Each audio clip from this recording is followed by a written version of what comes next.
Pemirsa, sebagai ujung tombak pemerintahan di desa, kepala desa khususnya di Kabupaten Pali diminta untuk menjaga persatuan masyarakat jelang pilkada sehingga tetap tercipta suasana aman dan kondusif. Demokrasi. Waktu dan tempat pelaksanaan. Sebagai Bupati Pali, Heru Amalindo mengingatkan seluruh kepala desa bersama perangkat desa untuk senantiasa menjaga kerukunan, kedamaian, dan keharmonisan di tengah masyarakat.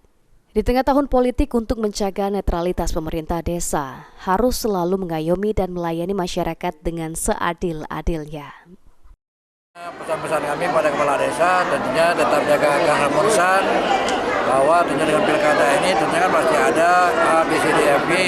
Nah, untuk mendukung musuh-musuh ini tetap jaga kesatuan dan persatuan, bahwa ini bukan permusuhan tapi ini kompetisi, berkompetitor. Kompetitor artinya bisa kalah dan menang itu.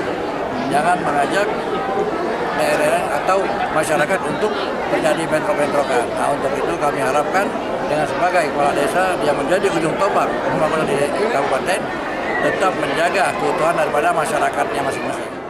Ditambahkan Heru Amalindo, jangan ada yang arogan dan intimidasi serta mengajak kondusif dengan menjaga kerukunan antar lawan dan tim pemenang. Aji Dalia, PAL TV.